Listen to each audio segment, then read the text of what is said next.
میں چند جگہیں وہ بتاتا ہوں جو حدیث سے واضح ہوتا ہے کہ شیطان انسان کے ساتھ کس طریقے سے اس کے ساتھ جڑا رہتا ہے اور نقصان اور تکلیف اور پریشان کرنا چاہتا ہے۔ صحیح بخاری اور صحیح مسلم میں حضرت عائشہ اور حضرت ابو ہریرہ کی روایت ہے کہ جب بچہ پیدا ہوتا ہے تو شیطان پہنچ کر کے اسے کونچ مارتا ہے اپنی انگلی سے، اور اس کی وجہ سے بچہ چیختا ہے۔ اسی لیے آپ لوگ دیکھیں کوئی ایسا بچہ نہیں ہے جو پیدا ہونے کے وقت فوراً بعد وہ آواز نہ کرے، روئے نہیں۔ آپ نے بیان فرمایا ہاں صرف مریم اور ان کے بیٹے عیسیٰ کے علاوہ ہر ایک کے ساتھ شیطان یہی معاملہ کرتا ہے، اور چونکہ ان دونوں کے ساتھ معاملہ اس لیے نہیں ہے کہ چونکہ حضرت مریم کی والدہ نے یہ کہا تھا وَإِنِّي أُعِيذُهَا بِكَ وَذُرِّيَّتَهَا مِنَ الشَّيْطَانِ الرَّجِيمِ، تو گویا انسان پیدا جیسے ہوا نہیں کہ شیطان اس کے ساتھ لگ گیا اور اسے نقصان اور تکلیف پہنچانا شروع کر دیا۔ اسی طریقے سے انسان جب سونے جاتا ہے اور یا انسان جب بیدار ہوتا ہے تو جب سونے جاتا ہے پھر بھی شیطان اس کے پاس پہنچنا چاہتا ہے، پہنچتا ہے، اور جب بیدار ہوتا ہے تو پھر بھی شیطان اس کے پاس فوراً پہنچنا چاہتا ہے۔ وہ حدیث جسے امام ابن حبان رحمہ اللہ اپنی کتاب صحیح ابن حبان میں، امام ابو یعلا اپنی مسند کے اندر، امام حاکم اپنی کتاب مستدرک کے اندر حضرت جابر ابن عبداللہ سے نقل کرتے ہیں۔ اس حدیث کو میں پہلے واضح کر دوں، ہمارے بعض بھائی فوراً اس لیے کہ آج ایک اس موبائل کے دور میں، ٹیکنالوجی کے آسانی کے دور میں یہ بات بہت واضح ہے کہ آپ کوئی حدیث بیان کیے تو فوراً لوگ اس کو غور سے سنیں کہ نہیں، اپنے موبائل میں نکال کے دیکھنا شروع کریں یہ حدیث صحیح بیان کر رہے ہیں کہ ضعیف بیان کر رہے ہیں۔ یہ عام طور ہوتا ہے، تو میں آپ سے بیان کر دوں کہ حدیث کی صحت مختلف ہی ہے۔ امام علامہ البانی نے اسے ضعیف قرار دیا ہے، مسند احمد کے محققین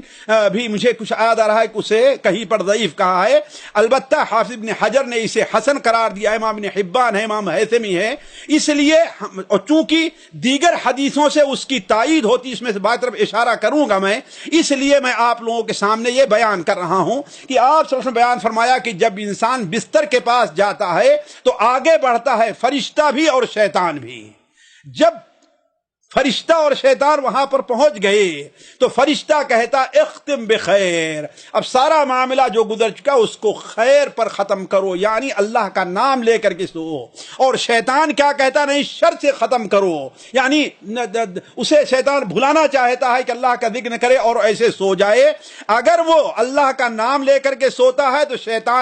شیطان کو فرشتہ بھگا کر کے اس کی حفاظت کرتا رہتا ہے، جیسا کہ مسند بزار وغیرہ میں حضرت عبداللہ ابن عباس اور عبداللہ ابن عمر وغیرہ کی روایت ہے کہ آپ صلی اللہ علیہ وسلم نے ارشاد فرمایا کہ جب کوئی بندہ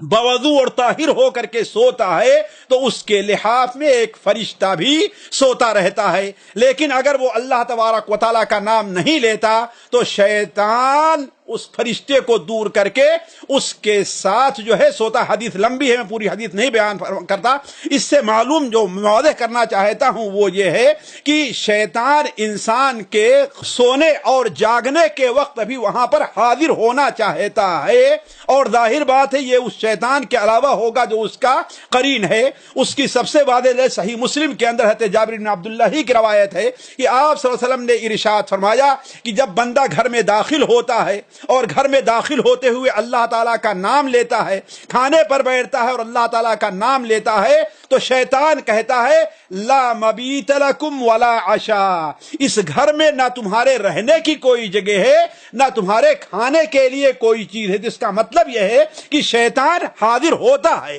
اور جب بندہ داخل ہوتا ہے اور اللہ کا نام نہیں لیتا گھر میں داخل ہوتے ہوئے تو شیطان کہتا ہے چلو ایک کام تو ہو گیا، ادرکتم المبیت، یہ حدیث صحیح مسلم میں ہے، تمہیں رہنے کی جگہ، رات گزارنے سونے کی جگہ تمہیں مل گئی ہے، اور جب کھانے پر بیٹھتا ہے اور اللہ کا نام نہیں لیتا تو شیطان کہتا ہے چلو تمہارے سونے کے لیے بستر کا بھی انتظام ہو گیا ہے، والعشاء، اور تمہارے کھانے کا بھی انتظام ہو گیا ہے۔ تو اس سے پتہ چلتا ہے کہ شیطان انسان کے کھانے، انسان کے سوتے اور جاگتے ہوئے، اور وہ حدیث جو صحیح بخاری اور مسلم میں ہے آپ لوگوں نے بار بار سنی ہوگی کہ یعقد الشیطان عند کافیت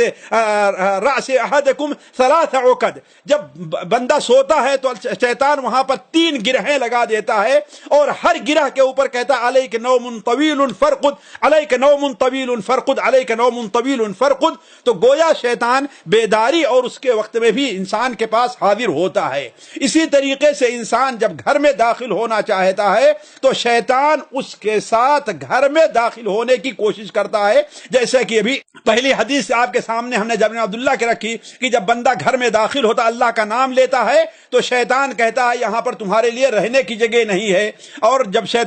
جب بندہ اللہ کا نام نہیں لیتا تو شیطان کہتا ہے تمہارے لیے رہنے کی جگہ مل گئی ہے۔ اسی طریقے سے انسان جب کھانا کھانے بیٹھتا ہے تو ایسے وقت میں خصوصاً شیطان وہاں پر حاضر رہا کرتا ہے، جیسا کہ ابھی ہم نے حضرت حذیفہ رضی اللہ عنہ کو حدیث جو آپ نے صحیح مسلم اور سنن ابو داؤد کے حوالے سے آپ کے سامنے رکھی کہ آپ صلی اللہ علیہ وسلم جہاں ایک سفر میں موجود تھے، مجلس میں موجود تھے، کھانا رکھا گیا تو ابھی لوگ انتظار کر رہے تھے کہ آپ صلی اللہ علیہ وسلم شروع کریں تو ہم کھائیں، تو شیطان ایک بدو کو لے کر کے پھر ایک لونڈی کو لے کر کے اس میں شریک ہونا چاہتا ہے۔ اس کی اور واضح سب سے واضح دلیل جابر بن عبداللہ کی وہ روایت ہے جو صحیح مسلم میں ہے، آپ صلی اللہ علیہ وسلم نے ارشاد فرمایا اذا وقعت لقمۃ احدکم فلیأخذها، جب تم میں سے کسی کا لقمہ زمین پر گر جائے تو اسے اٹھا لے، اس میں جو کوئی گندگی ہے اس کو صاف کر کے کھا لے اور اسے شیطان کے لیے نہ چھوڑے۔ اسی طریقے سے آپ صلی اللہ علیہ وسلم جیسا کہ مسند احمد میں حضرت ابو ہریرہ کی روایت ہے، ایک شخص کو دیکھا کہ کھڑے ہو کر کے پانی پی رہا ہے تو آپ نے اس سے کہا کیا تمہیں یہ پسند ہے کہ تمہارے ساتھ بلی پانی پیے؟ اس نے کہا نہیں، تو آپ نے فرمایا تمہارے ساتھ شیطان جو بلی سے برا ہے یعنی شیطان وہ تمہارے ساتھ پانی پی رہا ہے۔ اسی طریقے سے شیطان انسان کے ساتھ اس کے ساتھ بیت الخلاء میں بھی داخل ہونا چاہتا ہے یا پہلے سے موجود رہا کرتا ہے، جیسا کہ سنن ابو داؤد کے بالکل ابتدا میں ہمارے خیال 5 یا 6 نمبر حدیث ہوگی کہ آپ صلی اللہ علیہ وسلم بیان فرمایا کہ ان هذه الحشوش محتضرہ، یہ کھڈیاں جو ہیں یعنی جہاں قضاء حاجت کی جگہ ہوتی ہے، محتضرہ حاضر ہونے کی جگہ ہے جہاں پر شیطان حاضر رہا کرتا ہے، لہذا تم میں کا کوئی آدمی جب بیت الخلاء میں داخل ہو تو کہے اللہم انی اعوذ بک من الخبث والخبائث، شیطان جو نر ہیں ان سے بھی میں اللہ تیری پناہ میں آتا ہوں، جو مادہ ہیں ان سے بھی۔ حضرت علی کی مشہور حدیث جو سنن ترمذی، سنن ابن ماجہ اور مسند احمد وغیرہ میں ہے کہ آپ نے بیان فرمایا ستر ما بین اعین الجن و عورات بنی آدم ان یقول بسم اللہ، بندے کی انسان کی شرمگاہ اور شیطان کی نظر کے بیچ میں یہ ہے کہ بندہ جب بیت الخلاء میں داخل ہو تو کہے بسم اللہ، یعنی بسم اللہ اللہم انی اعوذ بک من الخبث والخبائث۔ اسی طریقے سے میاں بیوی جب تعلقات قائم کرنا چاہتے ہیں تو اس وقت بھی شیطان حاضر ہوتا ہے۔ بعض آثار کے اندر پایا جاتا ہے کہ اگر بندہ اس وقت اللہ تعالیٰ کا نام نہیں لیتا تو شیطان بھی اس کے اندر شریک ہوتا ہے، جس پر بعض احادیث اور بعض آیات سے اشارہ ملتا ہے۔ چنانچہ قرآن مجید میں اللہ تعالیٰ ارشاد فرماتا ہے سورہ بنی اسرائیل کے اندر کہ اللہ تعالیٰ وَاسْتَفْزِزْ مَنِ اسْتَطَعْتَ مِنْهُمْ بِصَوْتِكَ وَأَجْلِبْ عَلَيْهِمْ بِخَيْلِكَ وَرَجِلِكَ وَشَارِكْهُمْ فِي الْأَمْوَالِ وَالْأَوْلَادِ، ان کے مال اور ان کے اولاد میں تم شریک ہو، وَعِدْهُمْ انہیں وعدہ دلاؤ، اور وما یعدہم الشیطان الا غرورا۔ بہت سے مفسرین نے